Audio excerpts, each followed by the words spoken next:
नमस्ते, welcome to our channel English word pronoun series का last lecture रह गया था rule number 15 up to rule number 18। बहुत इंपॉर्टेंट टॉपिक्स हैं इसमें, बहुत इंपॉर्टेंट रूल्स हैं इसमें और बहुत ज़्यादा कॉम्प्लिकेटेड भी हैं। तो let's start with rule number 15। Rule number 15 क्या कहता है? Relative pronoun. रिलेटिव प्रोनाउन को समझने से पहले एक छोटा सा रिवीजन ले लेते हैं, क्योंकि कंजक्शंस को समझना बहुत ज़रूरी है अगर जो आपको रिलेटिव प्रोनाउन के बारे में जानना है। कंजक्शंस क्या कहता है? कंजक्शन और रिलेटिव प्रोनाउन ऑलमोस्ट सिमिलर है। कंजक्शन क्या कहता है? कंजक्शंस नाम से पता चलता है, कनेक्टर्स करता क्या है? दो सेंटेंसेस, दो क्लॉजेस को आपस में जोड़ता है। तो एक एग्जांपल ले लेते हैं। एग्जांपल से पहले ये समझ लेते हैं कंजक्शंस के कितने एग्जांपल हैं जो आपने हर जगह देखे होंगे। एंड, और, ईदर और, इसका नेगेटिव है इंग्लिश में नीदर नॉर, और नेगेटिव सेंटेंसेस के लिए एक और चीज़ होता है but. So these are some of the examples of conjunctions. अब एक सेंटेंस एग्जांपल देख लेते हैं। जैसे मैंने कहा ये कनेक्ट करता है सेंटेंसेस को।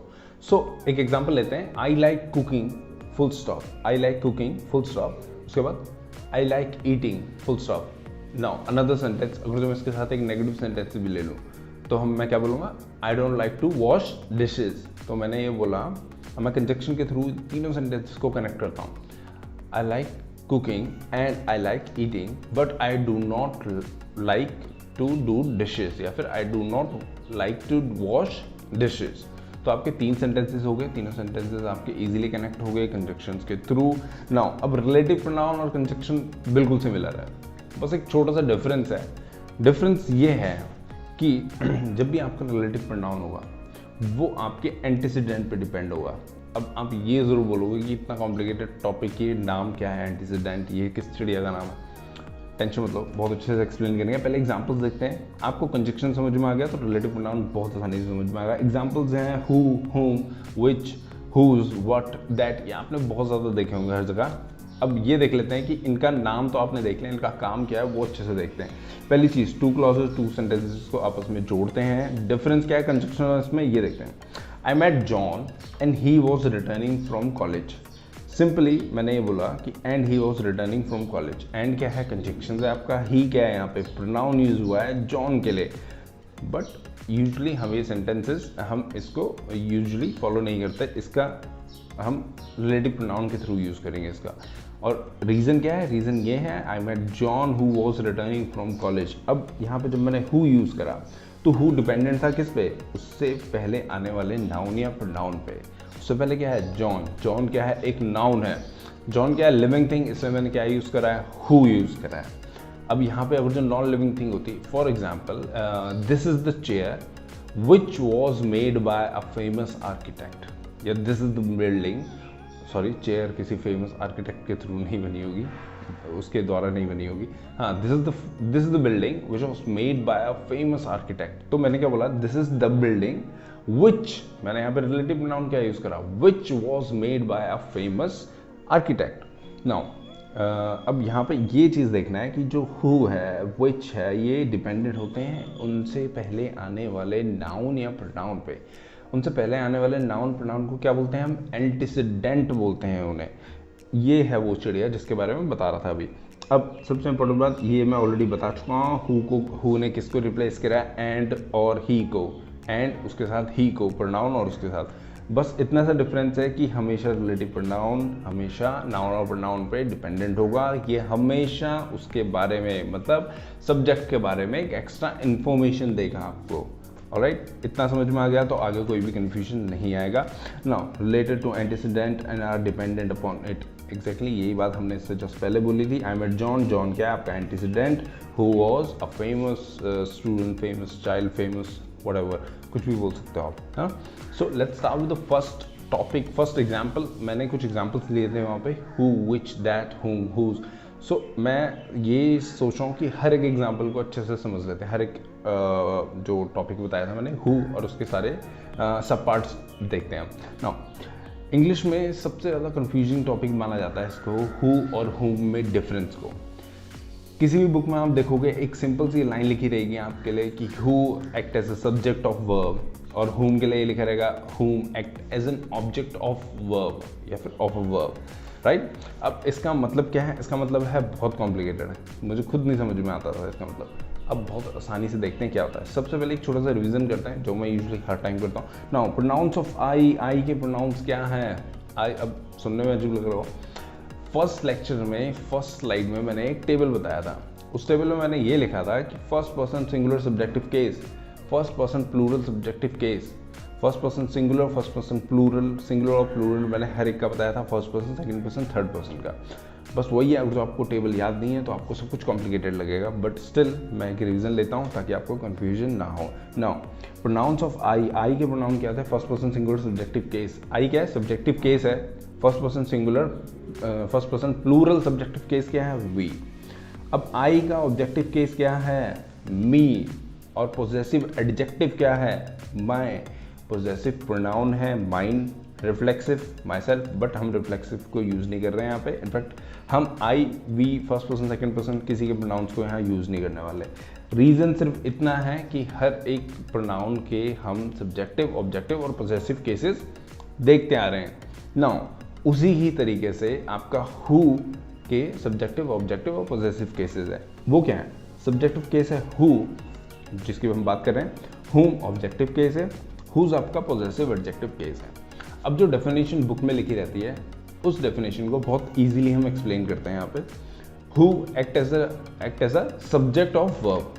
नाउ इसका मतलब ये है कि हु जब भी एक सेंटेंसेस में आएगा, मतलब who is your brother, he is my brother. So अब हु ने रिप्लेस किसे किया है? ही को रिप्लेस किया है। ही क्या है? Third person singular, third person singular subjective case है आपका।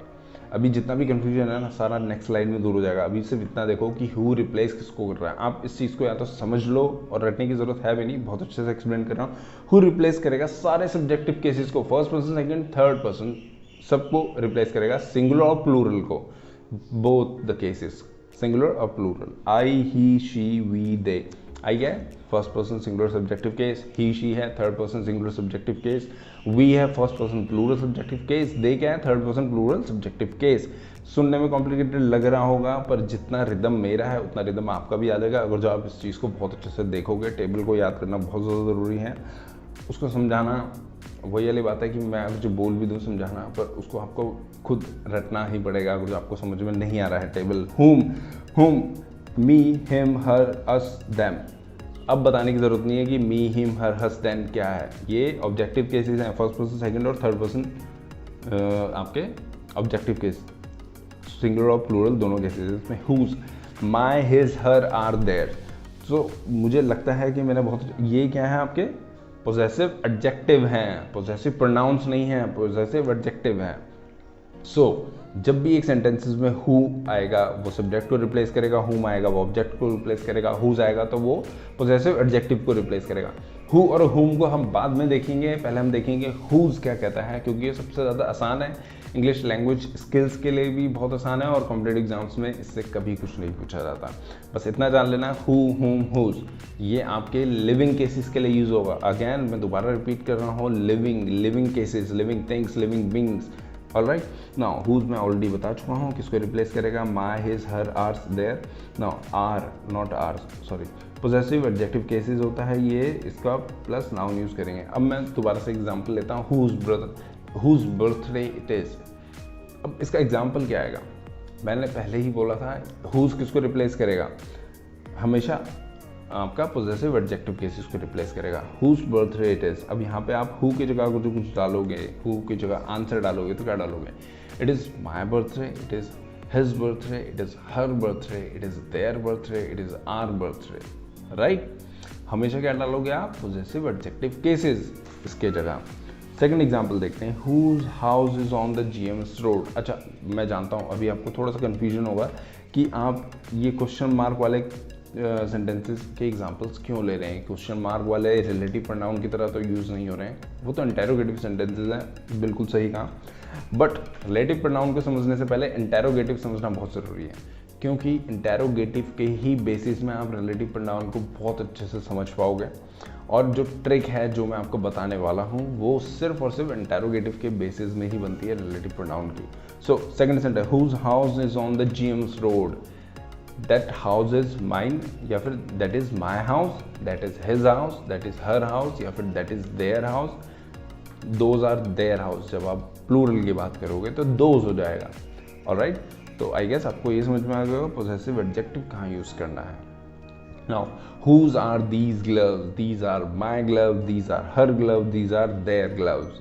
Alright, now रिलेटिव प्रोनाउन, अब whose का हम रिलेटिव प्रोनाउन देखेंगे कि क्या होता है। ये बहुत आसान है, एक बार इंटेरोगेटिव समझ में आता है तो रिलेटिव प्रोनाउन में कोई भी इश्यूज नहीं आते। Now this is the boy whose father lives in India। मैंने पहले भी बताया था कि जब भी आपका कोई भी रिलेटिव प्रोनाउन यूज़ होगा वो हमेशा अपने एंटीसीडेंट के लिए यूज़ होगा, एंटीसीडेंट को एक्सप्लेन करेगा। पहले वाले एग्जांपल में देखते हैं, this is the boy whose father, this is the boy, उस बॉय, इसका हिंदी में मतलब क्या है, जिसके, ये वही लड़का है जिसके फादर इंडिया में रहते हैं, ये लड़की जिसके बाल कर्ली हैं वो बहुत सुंदर है। अब देखते हैं थर्ड वाला example, he is marrying a girl जिसके फैमिली वाले उसको पसंद नहीं करते हैं। इसका मतलब यही है, whose family doesn't seem to like him. अब फोर्थ वन देखते हैं, John works with other chap, मतलब एक और आदमी के साथ काम करता है जिसका नाम मुझे याद नहीं है, whose name I don't remember. Sophia has a daughter whose ambition is to be a pilot. इसका मतलब क्या है, सोफिया हैज अ डॉटर जिसका एम्बिशन, जिसको, जिसका, जिसके, ये सारे मतलब किसके हैं, हुज के मतलब है। तो आई गेस हुज आपको बहुत अच्छे से समझ में आ गया होगा, ज़्यादा टफ नहीं है, ज़्यादा कॉम्प्लिकेशंस नहीं है। हु और हुम में कॉम्प्लिकेशंस है वो हम बहुत अच्छे से समझेंगे, और जो ट्रिक है वो भी इन दोनों के लिए ही है। Who replaces the subject in a sentence, मैंने ऑलरेडी आपको एक्सप्लेन कर चुका है, वो हमेशा आई, ही, शी, वी, दे को समझेगा। पहले हम देखते हैं इंटेरोगेटिव केसेस। इंटेरोगेटिव केसेस में हु को और हुम को कैसे एक्सप्लेन किया जाता है। John spoke to Sophia, John spoke to Sophia. अब इसका इंटेरोगेटिव बनाते हैं क्योंकि हमें मेन सेंटेंस पता है, मेन स्टेटमेंट पता है हमें। अब ये देखते हैं इसका इंटेरोगेटिव कैसे बनेगा। इसका इंटेरोगेटिव है डैश स्पोक टू सोफिया। अब यहाँ पे हु आएगा या हुम आएगा, ये हम देखेंगे कि आंसर क्या है। इसका आंसर क्या है, आंसर हमें पता है, इसका आंसर क्या है, जॉन स्पोक टू सोफिया, या फिर किसी एक इंसान ने उससे बात करी। ठीक है, आंसर क्या है, जॉन क्या है, यहाँ पे जॉन सब्जेक्ट है, जाहिर सी बात है।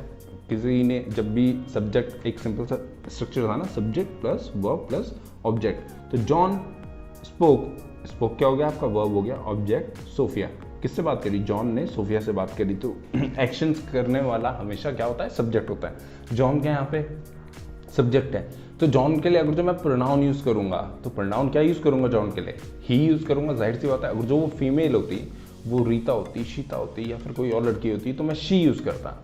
ऑलराइट, जब भी सब्जेक्टिव केसेस होगा तो सब्जेक्टिव केसेस से रिप्लेस करेंगे। यूज प्रोनाउन फॉर जॉन, अब मैंने यहाँ पे लिखा ही, तो मैंने क्या बोला, ही स्पोक टू सोफिया। अब इसका आंसर जब मैंने सब्जेक्टिव केसेस में दिया है तो हु और हुम में से कौन सा सब्जेक्टिव केसेस के लिए यूज होता है, बिल्कुल सही, जाहिर सी बात है, हु यूज होगा सब्जेक्टिव केसेस के लिए, हु स्पोक टू सोफिया। जितना आसान ये है उतना ही आसान सारे टॉपिक बन जाएंगे हु और हुम के, डोंट वरी अबाउट दैट। पहले इंटेरोगेटिव समझ लेते हैं सारे के सारे। हु ड्रॉप दैट बॉल, या फिर हु ड्रॉप दैट बॉटल, या कुछ भी पूछ लो आप, हु ड्रॉप दैट। अब मैं इसके सारे सब्जेक्टिव केसेस यूज करूंगा, बाकी के क्वेश्चंस के आप खुद सब्जेक्टिव केसेस खुद यूज करना, वीडियो को पॉज करके। I drop that ball, he drop that ball. कभी ये सुना है कि मी ड्रॉप दैट बॉल, कभी कोई sentence subject plus verb plus object, ये स्टैंडर्ड सेंटेंस है, कभी सुना है कि object plus verb plus subject से हो रहा है, क्योंकि मी तो ऑब्जेक्ट है और ड्रॉप क्या है आपका, ड्रॉप क्या है आपका, वर्ब है। तो कभी ऐसा हो सकता है कि मी ड्रॉप दैट बॉल होगा, जाहिर सी बात है ऐसा नहीं होगा क्योंकि ये गलत है।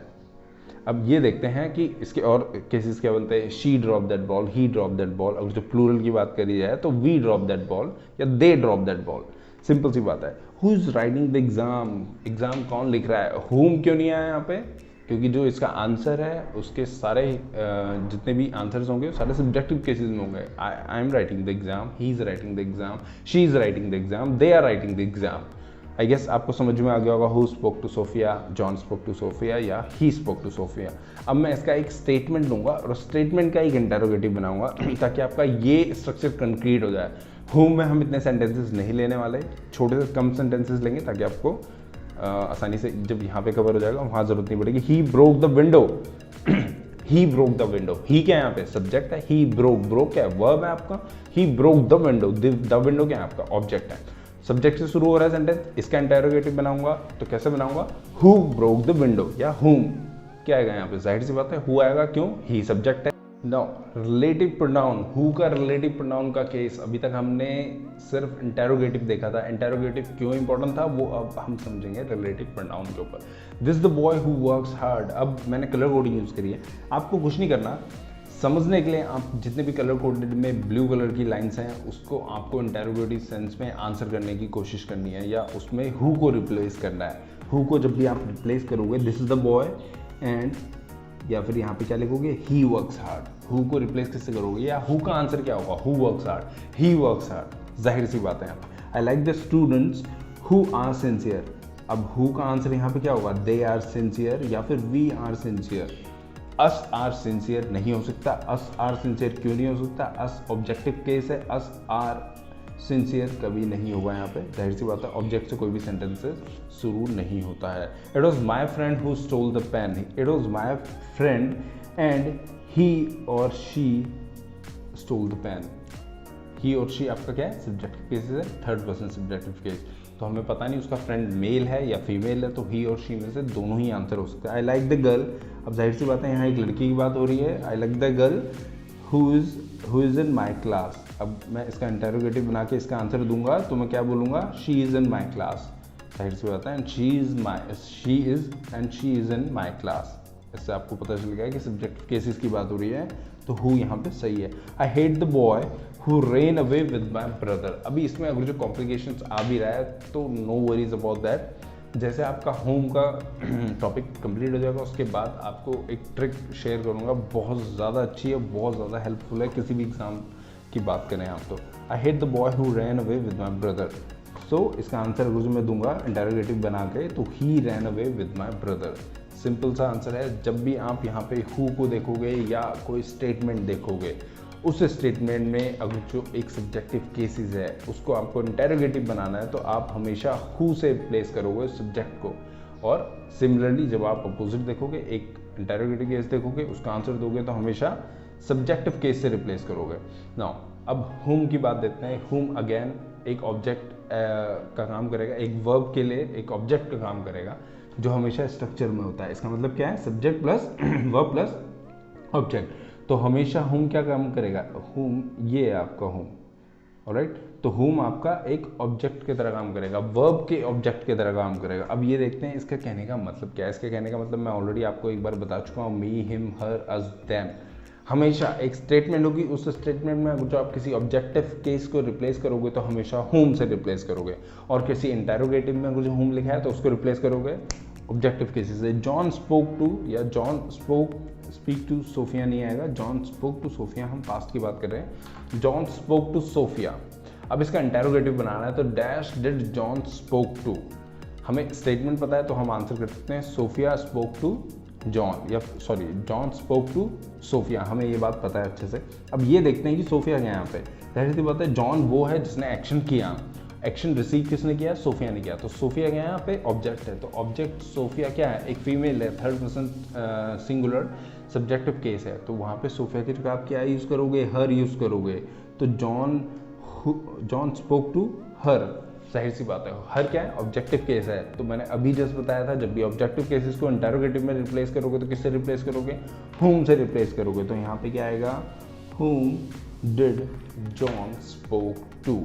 ये सिंपल सा एक्सप्लेनेशन है इसका। अभी अगर जो कॉम्प्लिकेशंस हैं अभी कुछ और सेंटेंसेस देखते हैं, सारे कॉम्प्लिकेशंस आपके खत्म हो जाएंगे। To whom will you give that. अब आपको to whom will you give that, अब आपको आंसर्स देने हैं इसके, जितने भी ऑब्जेक्टिव केसेस में आप आंसर दे सकते हो। मी ही हो सकता है यहाँ पे, हिम हो सकता है, हर हो सकता है, देम हो सकता है, अस हो सकता है। To us, to them, to him, to her, कुछ भी आंसर हो सकता है। टू मी भी हो सकता है। With whom will the children go? They will go with them again। यहाँ पे क्या आया है, ऑब्जेक्टिव केस आया है, किसकी जगह आया है, whom की जगह रिप्लेस किया है हमने इसको। With whom will the children go? They will go with them, they will go with us, they will go with him। अगर जो सिंगुलर की बात करी जाए तो him, और अगर जो सिंगुलर में फीमेल की बात करी जाए तो her। सारे केसेस आ सकते हैं। I want to meet him, her, them again. ये क्या है, एक स्टेटमेंट है। इस स्टेटमेंट का आप अगेन क्या बनाओगे, एक इंटेरोगेटिव बनाओगे। इंटेरोगेटिव कैसे बनाओगे, whom do you want to meet? अब यहाँ पे whom इसलिए आया है क्योंकि हमने एक ऑब्जेक्ट को रिप्लेस किया है इंटरोगेटिव में। ये चीज़ मैं बहुत रिपीटेडली बोल रहा हूँ क्योंकि इसमें आपको जितना भी कॉम्प्लिकेशन है वो खत्म हो जाए। whom do you believe? I believe him या I believe her। अब जो फीमेल की बात करें या feminine gender, I believe him। अब यहाँ पे आपको स्ट्रक्चर बहुत सिंपल स्ट्रक्चर दिख गया, subject plus verb plus object. बहुत सिंपल स्ट्रक्चर है, बेसिक स्ट्रक्चर। तो आपको ये पता चल गया होगा ऑब्जेक्ट की तरह हिम यूज हुआ है। अभी तक जितने भी हमने देखे वो सारे क्या थे, इंटरोगेटिव केसेस। अब हम देखते हैं रिलेटिव प्रोनाउन में क्या हुआ। अगेन मैंने कलर कोडिंग यूज करी है ताकि आपको कोई भी इशू नहीं हो। This is the girl whom I will marry, who I will marry। ये अब जो मैं एक इंटरोगेटिव बनाता हूँ तो इसका आंसर आप कैसे दोगे? जाहिर सी बात है हम लड़की की बात कर रहे हैं तो who I will marry, who will I marry होगा वैसे तो इंटरोगेटिव केसेस में, बट अगेन कोई बात नहीं। अभी हम सिर्फ ये देखना चाह रहे हैं कि इसका आंसर क्या होगा। इसका आंसर क्या होगा? I'll marry to she होगा या I'll marry to her। जाहिर सी बात है सब्जेक्ट कौन सा है? सब्जेक्ट I है यहाँ पे। I will marry, अब मैंने क्या बोला, will marry क्या हो गया यहाँ पे? वर्ब हो गया आपका। I will marry to her। क्यों? क्योंकि हर क्या ऑब्जेक्टिव केसेस है, तो ऑब्जेक्टिव केसेस के लिए इंटरोगेटिव में क्या यूज होगा? जाहिर सी बात है whom आएगा, who नहीं आएगा जो मैंने सेंटेंस में लिखा था, तो यहाँ पे आएगा whom। The man whom they caught was culprit, whom they caught was culprit। अब अगेन इसका इंटरोगेटिव सेंस में आप बनाओगे तो whom किसको रिप्लेस कर रहा है? the man, they caught whom, they caught him, they caught he नहीं आएगा, they caught him आएगा। Again the children whom we loved need a pet, the children whom we love। जाहिर सी बात है चाइल्ड सिंगुलर हो गया, चिल्ड्रन प्लूरल हो गया, तो इसका आंसर अगर हम प्लूरल फॉर्म में देंगे तो कैसे देंगे? whom we love, we love whom, we love them, we love। जाहिर सी बात है फर्स्ट पर्सन जब थर्ड पर्सन के बारे में बताएगा तो यही बोलेगा वी लव देम। सो यहाँ पे क्या आएगा? Third person plural objective case is them. Now the person excuse me, the person whom I phoned last night is my teacher। The person whom I phoned, अब हमें ये नहीं पता कि वो टीचर मेल है फीमेल है, बट स्टिल अब जो हम यूज़ करेंगे इसमें तो whom I phoned last night is my teacher। यहाँ पे क्या आ सकता है? I phoned her या फिर I phoned या फिर I called him। जाहिर सी बात है I यहाँ पे सब्जेक्ट हो गया, called यहाँ पे आपका वर्ब हो गया, I called him यहाँ पे क्या आ गया आपका ऑब्जेक्टिव केसेस। तो ऑब्जेक्टिव केसेस के लिए इंटरोगेटिव में क्या आएगा आपका? whom आएगा। नाउ अब मेरा गला आज काफ़ी ख़राब है, बहुत ज़्यादा प्रॉब्लम हो रहा है मुझे रिकॉर्ड करने में, but still I am trying hard. ठीक है, आई होप आप समझ सकते हैं। नाउ रिलेटिव प्रोनाउन की जो मैं ट्रिक की बात कर रहा था वो ट्रिक बहुत ज़्यादा इंपॉर्टेंट है। आपको कुछ नहीं करना, एक सेंटेंस लिखता हूँ जैसे मैंने जस्ट अभी हमने पहले देखा था, आई लाइक हिम। ऑलराइट, अब यहाँ पे क्या है? ये है आपका सब्जेक्ट, ये है आपका वर्ब। बस आपको सब्जेक्ट और वर्ब देखना है। अब मैंने यहाँ पे जो सेंटेंस लिखा बस इसको ध्यान रखना है। ऐसा कोई सेंटेंस नहीं है इंग्लिश में जिसमें आपका सब्जेक्ट हो और उसके साथ उसका वर्ब ना हो, या वर्ब हो और उसके साथ उसका सब्जेक्ट ना हो।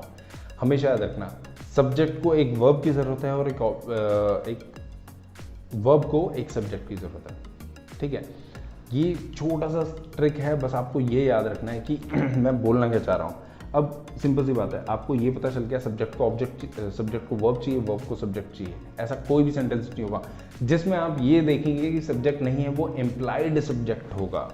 हमेशा याद रखना, पर सब्जेक्ट हमेशा आपका वर्ब के साथ होगा। अब ये देखते हैं कि हु क्या कहता है और हुम क्या कहता है, हुम और हु की ट्रिक क्या है।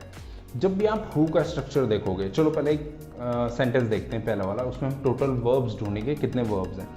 आई मेट वीना, मेट क्या है? एक वर्ब है। I met Veena who was returning from college, who was returning. अब वॉज और रिटर्निंग आई गेस आपको ये पता होगा, जब भी helping verb plus main verb आती है तो इन दोनों को क्या बोलते हैं? वन सिंगल यूनिट बोलते हैं। ये सिंगल वर्ब गिनी जाती है, दो वर्ब नहीं गिनी जाती है।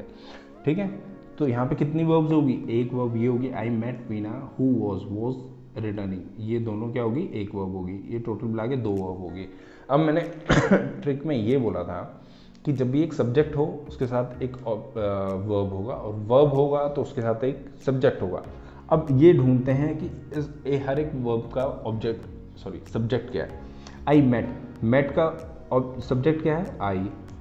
दूसरा वाला देखते हैं, who was returning. Was returning का आपको सब्जेक्ट क्या है यहाँ पे? आपके पास कोई सब्जेक्ट है? I met Veena who was returning. यहाँ पे कोई भी सब्जेक्ट नहीं है, यहाँ पे हु वॉज रिटर्निंग का कोई भी सब्जेक्ट नहीं है। इसका मेरे कहने का मतलब क्या है? मेरे कहने का मतलब है, अब जो आप इसको 2 मिनट के लिए नहीं देखते, और हु क्या है? हु आपका सब्जेक्टिव केसेस है, होम क्या है आपका? ऑब्जेक्टिव केस है। तो आई मेट वीना, इसको तो ये सब्जेक्ट मिल गया। वॉज रिटर्निंग के पास कोई भी सब्जेक्ट नहीं है। तो जब भी आपको हु और हुम यूज़ करना है, आपको सिर्फ ये देखना है कि उसमें कोई वर्ब एक्स्ट्रा है सेंटेंस में या नहीं। अगर जो उसमें कोई वर्ब एक्स्ट्रा है तो हम हमेशा हु यूज़ करेंगे। ये ट्रिक है, ये फाइनल चीज़ है जो मैंने अभी बोली, आई मेट वीना। हु और हुम में से आपको जो चूज़ करना है, तो आप उसके नेक्स्ट में देखोगे क्या कोई वर्ब एक्स्ट्रा है। अगर जो यहाँ पे वॉज रिटर्निंग नहीं लिखा होता तो यहाँ पे हुम आता। अभी अगर जो कन्फ्यूजन है तो नेक्स्ट वाला एग्जाम्पल देखते हैं, उसमें आपको समझ में आएगा। The boy who came here, who came here is a player. अब यहाँ पे क्या है? इज़। अच्छा, अब हम अगेन वही यही देखेंगे कि कितने वर्ब हैं और कितने सब्जेक्ट है। The boy is a player, the boy is a player. अगर जो मैं बॉय के लिए ये यूज़ करूँ तो बॉय इज़ अ प्लेयर। अब केम है यहाँ पे, अब यहाँ पे हु और हुम दोनों को ऑप्शन में रख लेते हैं। केम एक वर्ब है, केम को एक क्या चाहिए? सब्जेक्ट चाहिए। सब्जेक्ट क्या है? हु और हुम। हु आपका सब्जेक्ट है, तो अगेन यहाँ पे क्या आएगा? Who came here is a player. Again आपका हु आएगा यहाँ पे, क्यों? हु यहाँ पे सब्जेक्टिव केसेस की तरह काम करेगा। John help the man who he thought, thought क्या है आपका यहाँ पे? वर्ब है। Had diabetes. अगेन अब मैंने आपको ऊपर एक चीज़ बताई, जब helping verb plus main verb हो तो यहाँ पे क्या यूज़ करेंगे हम? वन। ऑर्डर देख लेना आप, हेल्पिंग वर्ब पहले आएगा, मेन वर्ब बाद में आएगा, तब हम बोलेंगे सिंगल वर्ब है। बट जब मेन वर्ब पहले हो और हेल्पिंग वर्ब बाद में हो तो ये एक वर्ब होगी, ये दूसरी वर्ब होगी।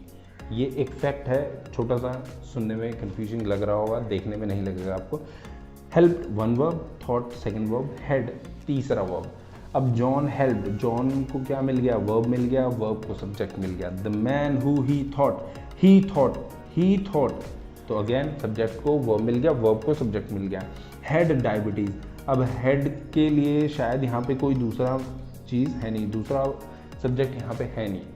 The man, John help the man, ये इसका ऑब्जेक्ट है, ये एक्स्ट्रा आपका सब्जेक्ट नहीं है। John help the man who और whom he thought had diabetes, इसको ये मिल गया, जॉन को ये मिल गया, ये इसका ऑब्जेक्टिव केस है।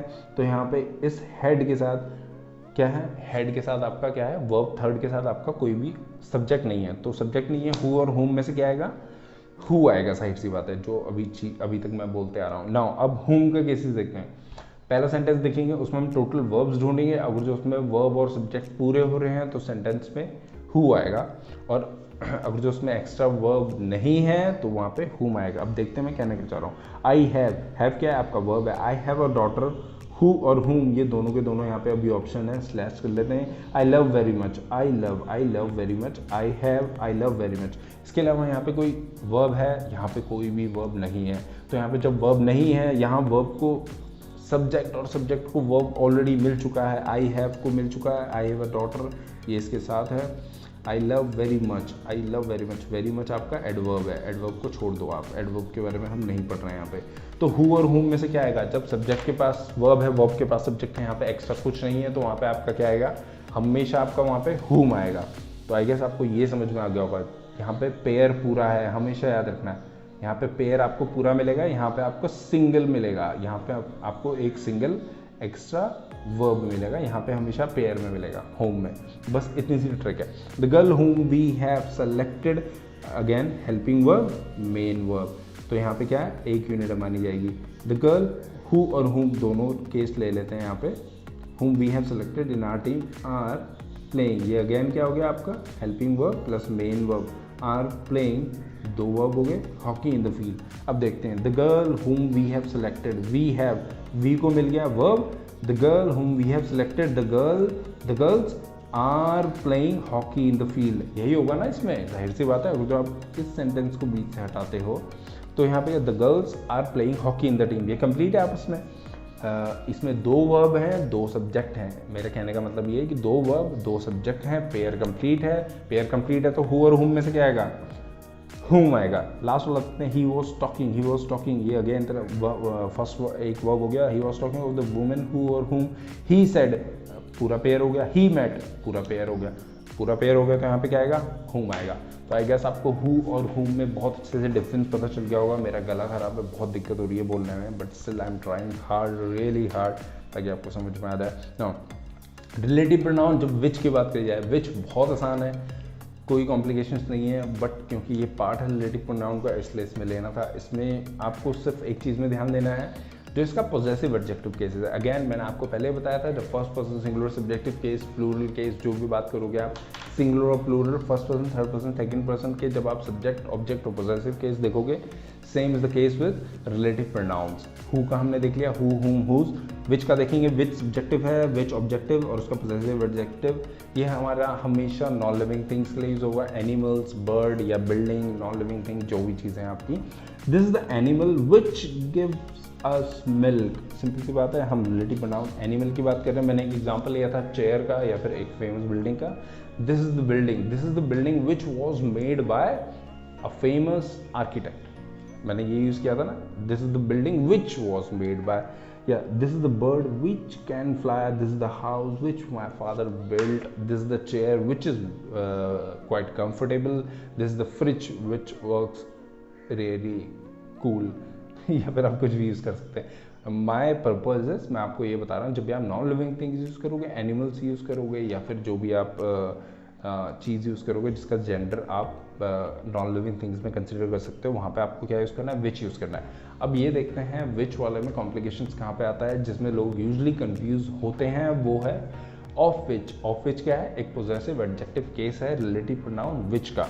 वो अब देखते हैं, पहला सेंटेंस देखेंगे, this is the factory whose inauguration has been delayed. इसमें कुछ एरर है, कुछ भी एरर नहीं है। इनफैक्ट 90 या 95% लोग इसी ही तरीके से यूज़ करते हैं। मैं आपको पहले भी बताता हूँ, कभी भी लैंग्वेज के लिए किसी सोशल साइट्स या सोशल साइट को आप यूज़ मत करा करो, फॉलो मत करा करो। बहुत ज़्यादा चांसेस है वो स्लैंग्स यूज़ करते हैं या गलत लैंग्वेज, गलत स्ट्रक्चर यूज़ करते हैं इंग्लिश में।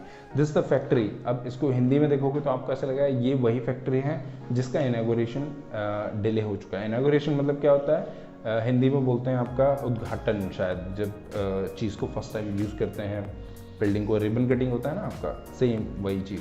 This is a factory whose inauguration, इस जिसका इनॉग्रेशन पेंडिंग है या डिलेड है, तो यही चीज़ यूज़ करी है। बट फैक्ट्री क्या है, नॉन लिविंग थिंग, और हुज किसके लिए यूज़ होता है, हुज एक ऐसा रिलेटिव प्रोनाउन है जो हमेशा आपका लिविंग थिंग्स के लिए यूज़ होता है। तो नॉन लिविंग थिंग्स के लिए क्या यूज़ होगा, विच यूज़ होगा। तो पर हम ये नहीं बोल सकते this the factory which inauguration has been delayed. जाहिर सी बात है, हमें वहाँ पे एडजेक्टिव, पोजेसिव एडजेक्टिव यूज करना है, ऑफ विच, जिसका inauguration has been delayed.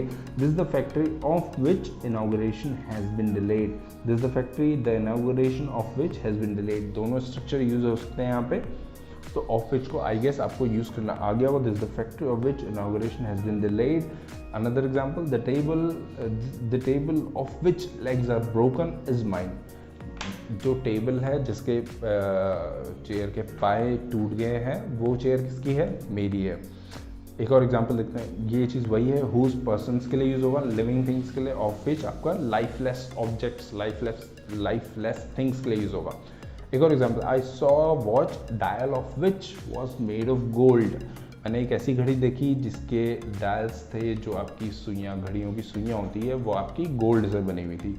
Rule of that, ये रिलेटिव प्रोनाउन सबसे ज़्यादा इंपॉर्टेंट, सबसे ज़्यादा कॉम्प्लिकेटेड है। कुछ कॉम्प्लिकेशंस में इस वजह से क्योंकि ये living things, non living things, आपका एनिमल्स, सब चीज़ों के लिए यूज़ होगा। इनफैक्ट ये तभी यूज़ होगा जब आप एक सेंटेंस में एक लिविंग थिंग और एक नॉन लिविंग थिंग, या फिर एक लिविंग थिंग या फिर एक एनिमल को एक साथ यूज़ करते हैं।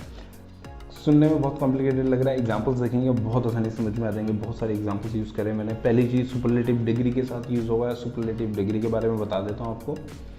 3 डिग्रीज होती हैं इंग्लिश लैंग्वेज में, positive degree, comparative degree, superlative degree. Positive degree क्या होती है, he is a good boy. Comparative degree क्या होगी, he is better than someone. Superlative degree क्या होगी, he is the best of all, जो सबसे बेहतर होगा। The same, the few, the little, little, few, none, only, some things, anything, everything, all, much, इन सब के साथ यूज़ होगा। अब ये कैसे यूज़ होगा हम देखते हैं, टाइम वेस्ट ना करते हुए एग्जाम्पल्स देखेंगे, उसमें आपको बहुत अच्छे से समझाने की कोशिश करेंगे। John is the most labours man that I have ever seen, that I have ever seen. जब भी आप एक इस स्ट्रक्चर को दोगे, सुपरलेटिव डिग्रीज को देखोगे, तब आप हु यूज़ नहीं करोगे। यूजली हु यूज़ नहीं होता है, पर जब आप कंफर्म है कि एक लिविंग बीइंग की बात हो रही है और आपके पास ऑप्शंस हैं हु और दैट में, तो आप हु यूज़ कर सकते हो। स्पीच में भी आप हु यूज़ कर सकते हो, पर ग्रामेटिकली दैट ही आएगा वहाँ पे। Now all that glitters is not gold, all that glitters is not gold, all who or that are interested to do this work can start now। Again, मैंने यहाँ पे who और that इसलिए लिखा है क्योंकि जब आप living being की बात कर रहे हैं, आप स्पीच में who यूज़ कर सकते हो, that भी यूज़ कर सकते हो, कोई confusion नहीं है। पर जब आप ग्रामेटिकली बात करोगे तो वहाँ पे आप दैट ही बोलोगे। Now this is the same man that deceived me. जब भी आप ये स्ट्रक्चर यूज़ करोगे, this is the same man, the same plus noun. जब भी आप ये स्ट्रक्चर यूज़ करोगे तब हमेशा आप दैट यूज़ करोगे। This is the same man, this is the same book that I need, this is the same guy, this is the same boy. हमेशा आप क्या यूज़ करोगे, दैट डिसीव्ड मी, जिसने मुझे धोखा दिया है। ऑल दैट ग्लिटर्स, जो भी चमकता है वो सोना नहीं है। This is the best hotel, this is the best hotel, ये अगेन सेम ये वाला स्ट्रक्चर है सुपरलेटिव डिग्री का। All the money that I gave her has been spent, जो भी मैंने मनी उसको दी थी। All the money that I gave her has been spent, जो मैं जितनी भी मनी उसको दी थी वो खर्च कर चुकी है या खर्च हो चुकी है। My father has given me everything that I needed। मैंने बोला था something, everything, nothing, ये सारी चीज़ आपका anything, ये सब चीज़ें आपके किसके साथ फॉलो होगी, that relative pronoun के। This is the only pen। जब भी आप all, only, none यूज़ करोगे तो हमेशा क्या यूज़ करोगे, that I bought yesterday। I read the few books that I bought yesterday, that I brought yesterday। जो मैंने कल लेके आया था वो सारी बुक्स मैंने पढ़ चुकी है। अब ये देखेंगे, जो मैंने आपको एग्जांपल दिया था, जब भी एक लिविंग थिंग और एक नॉन लिविंग थिंग साथ में यूज़ होंगे, या फिर जब एक लिविंग थिंग और एक जब ह्यूमन और एक एनिमल यूज़ होंगे, क्योंकि दोनों लिविंग थिंग्स हैं यहाँ पे, बट हम दोनों के लिए एक रिलेटिव प्रोनाउन यूज़ नहीं कर सकते। जैसे हु यूज़ नहीं कर सकते और विच यूज़ नहीं कर सकते, क्योंकि विच एनिमल्स के लिए यूज़ होता है और हु आपका लिविंग बीइंग ह्यूमन के लिए यूज़ होता है, राइट। नाउ अब ये देखते हैं कि जब एक ह्यूमन और एक नॉन लिविंग एनिमल यूज़ होगा तब कैसे यूज़ होगा। The man and his dog, जब भी कंजक्शन एंड के साथ आप एक ह्यूमन और एक एनिमल को जोड़ोगे या एक नॉन लिविंग थिंग को जोड़ोगे, तब आप हमेशा दैट रिलेटिव प्रोनाउन यूज़ करोगे। The man and his dog, अब यहाँ पे the man and his dog whom I saw yesterday have been kidnapped। तो आप who यूज़ नहीं कर सकते, whom यूज़ नहीं कर सकते, which यूज़ नहीं कर सकते, क्योंकि आप किसी एक को डिनोट नहीं कर रहे हो। यहाँ पे आपको दोनों को डिनोट करना है तो आप एक रिलेटिव प्रोनाउन यूज़ करोगे। डिनोट से मेरा मतलब है रिलेट करना है, तो आप दैट रिलेटिव प्रोनाउन यूज़ करोगे। ये लास्ट टॉपिक था उसका, रिलेटिव प्रोनाउन रूल नंबर 15 के अंदर का। नाउ यहाँ पे एक रह गया है रूल ऑफ व्हाट, ये बहुत इंपॉर्टेंट है। इसमें एक सिंपल सी ट्रिक है जो मैं सबसे पहले बता देता हूँ आपको। रूल ऑफ व्हाट, जब भी हम रिलेटिव प्रोनाउन देखते हैं, सारे रिलेटिव प्रोनाउन हमने देखा नाउन प्लस प्रोनाउन, उसके साथ हमेशा क्या आएगा आपका, हमेशा आप व्हाट यूज़ करोगे, क्योंकि हमेशा आप क्या यूज़ करोगे, आपका एक रिलेटिव प्रोनाउन यहाँ पे यूज़ होगा। Noun plus pronoun plus relative pronoun, यहाँ पे हमेशा ये इसको डिनोट करता था, इसको रिलेट करता था, जो भी इसका एंटीसीडेंट होता था। Where at the same time जब हम व्हाट की बात करेंगे तो व्हाट में अगर जो नाउन और प्रोनाउन प्लस व्हाट का स्ट्रक्चर हमेशा गलत माना जाएगा। क्योंकि व्हाट का मतलब है द थिंग विच। अब आप एक नाउन प्लस प्रोनाउन, नाउन या प्रोनाउन के साथ द थिंग विच नहीं यूज़ कर सकते। क्यों? अब उसको समझते हैं बहुत अच्छे से। नाउन प्लस नाउन कभी नहीं होता, प्रोनाउन प्लस प्रोनाउन कभी नहीं होता। अब ये देखते हैं मैं कहना क्या चाह रहा हूँ। मैं ये कहना चाह रहा हूँ, you can take the book what you like. अब बुक क्या है यहाँ पे, बुक एक नाउन है। अब इसको एक्सपेंड करके देखते हैं, इसका मतलब क्या है, द थिंग विच। इसका मतलब है the book the thing which you like, the book the thing which you like. मतलब इसमें क्या हो रहा है, आप नाउन बोल रहे हो, द बुक, नाउन हो गया the book, and the thing, इसमें दो चीज़ आपकी, दो नाउन साथ में यूज हो रहा है, the book, the thing which you like. So कभी भी आप, कभी नाउन और प्रोनाउन के साथ आपका वर्ड नहीं आएगा, वो कभी भी रिलेट नहीं करेगा एक नाउन और प्रोनाउन को। ये विदाउट नाउन और प्रोनाउन, विदाउट एंटीसीडेंट क्या आता है, मेरे कहने का मतलब ये था, what is never used for any antecedent, what doesn't relate to any antecedent, यही कहने का मतलब था। एग्जाम्पल देखते हैं लास्ट वाला, you can take what you like, ये राइट है, क्यों, क्योंकि यहाँ पे आपका कोई भी नाउन या प्रोनाउन नहीं है। अब सिंपल सी बात है, मेरे कहने का मतलब है, अगर जो कोई मेरे साथ खड़ा है और बुक स्टोर में खड़ा है और बुक सेल्फ के सामने खड़ा है और मैं उसको ये बोलूँगा you can take what you like, तो इसका मतलब ये है कि हमें पता है हम किस चीज़ के बारे में बात कर रहे हैं, किस चीज़ के बारे में बात कर रहे हैं, राइट। सो सिंपल सा एग्जाम्पल, कुछ और एग्जाम्पल्स लेते हैं। You can take the food what you like, again food आपका नाउन हो गया, what you like round structure है, हम यूज़ करेंगे you can take what you like. हमें पता है हम एक बफेट के सामने खड़े हैं, तो हम वहाँ पे क्या बोलेंगे, हमें पता है यहाँ पे फूड आइटम्स रखे हैं, हम सिर्फ ये बोल सकते हैं you can take what you like. So what he says is not true, जो वो कहता है वो सही नहीं है, what he does is not of my business. Again इस सेंटेंसेस में आपको शायद थोड़ा क्लियर होगा कि हम एक नाउन और प्रोनाउन को रिलेट नहीं कर रहे हैं। Now I mean that what I से, अगेन यहाँ पे आप एडजेक्टिव यूज नहीं करोगे, आई मीन व्हाट आई से।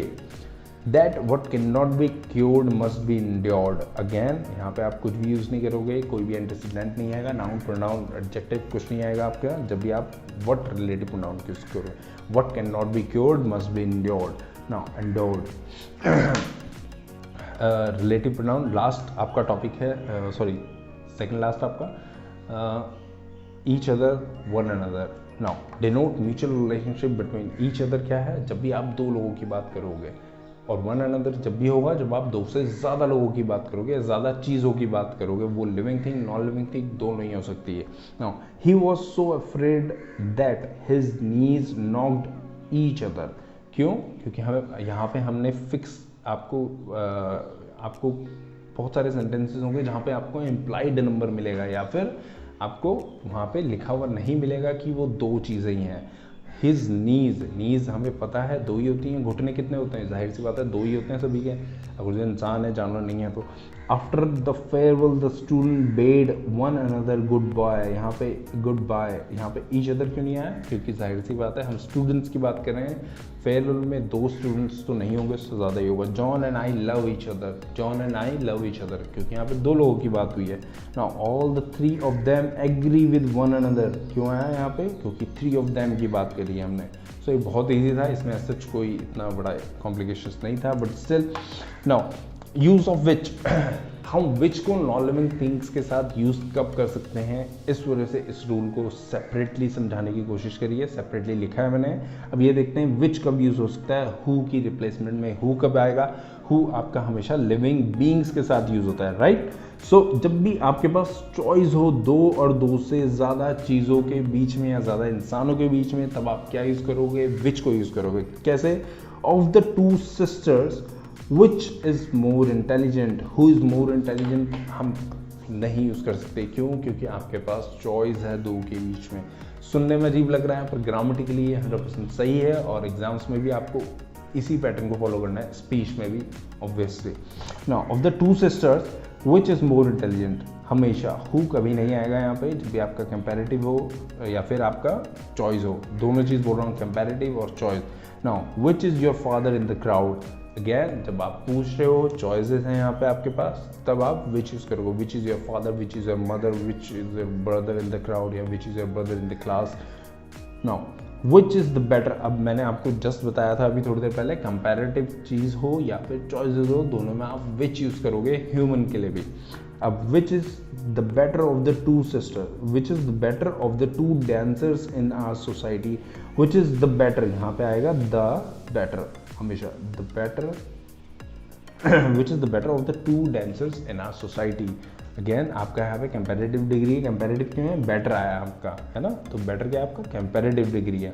नाउ यूज ऑफ बोथ, इसमें दो ही रूल हैं, दो रूल्स को मैं सम अप कर देता हूँ। पहला रूल जो एग्जाम्स में हर जगह पूछा जाता है, बोथ के साथ हमेशा आपका एज वेल एज यूज़ करेंगे, जो कि गलत है।